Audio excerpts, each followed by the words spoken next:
So now this is the first important literary period in the history of English literature, as I told you, is Chaucer's age. Before that, I'd given you enough exposure regarding the Old English, how the Anglo-Saxon, these tribes, they settled in England, and Beowulf is one of the uh, biggest contribution during this Old English literature period. But right now we are into the Chaucer's age, and that's the beginning point of your course. Uh, as I told you, literature is a product of man. Man is a product of his or her environment. Environment is, you know, constituent of everything around us, everything which affects us is our environment. So that is why it is important for you to understand the uh, background of the age. So this is what I covered in the previous class. Uh, these were some of the important events which happened before Geoffrey Chaucer, came to the center stage. First is Black Death, a terrible plague which killed about one third of England's population, England's people, and because of which there were certain changes, though it was not a favorable incident for anyone because it was a kind of pandemic situation like we faced during Corona times because of the pain and anguish of losing their own relatives and family members uh, due to this plague. Uh, so the literature also was similar. You find short sermons, elegies. Elegies mean songs of mourning or sadness, grief on the death or departure of someone, and stories which were written for the ordinary people. So this is one important event which happened uh, during this particular period. Second is the Hundred Years' War, which I covered in the previous class also.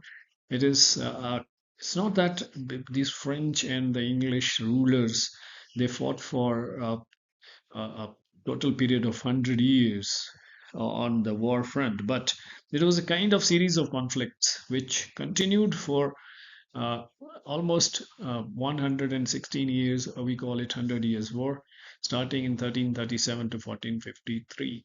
So what happened is these series of conflicts they created a kind of bitterness in the public regarding these French rulers, and that is why a kind of um, movement was started against the use of French as a language.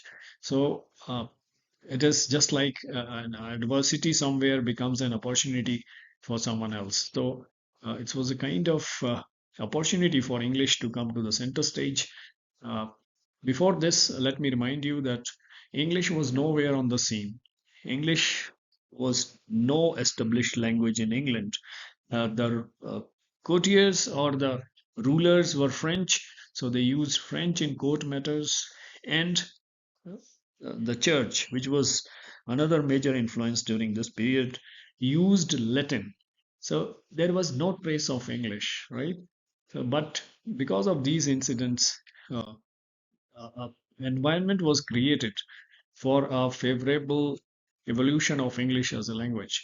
Then comes the Peasants' Revolt after the plague. The government tried to put a lot of taxes on the people, heavy taxation, and that resulted in a kind of resentment. And the peasants they revolted against it, and this came as a shock, which pushed writers to look for social satire. Satire is a kind of uh, poetry in which you try to expose the hypocrisy of the society. आप किसी के पाखंड जो होता है दिखावा जो होता है उसको expose करते हैं. We'll as we go through these lectures in the subsequent classes, you will come to know about all these terms. I'll be sharing one by one. That's why I told you that learning those terms is very important. I have created a video list also. uh, those who are sincerely and seriously willing to pursue English literature as their career in future should have a clear-cut idea of all these terms. Otherwise, it will just be going off your head. Okay, so this is another kind of resentment which was there in the church. There some kind of disharmony between the two sides. Now, with all these incidents, they were favoring a, a local kind of English language, and the English people, they came together, and it was Geoffrey Chaucer who made English a kind of language. That is what you see today. And another important event was that John Wycliffe and his followers, they promoted Bible in English, and uh, they struggle, or they try to clean the church of its what do you call those things, of its moral deprivation and uh, you know immoral life which had crept into the church's affairs. Okay, so this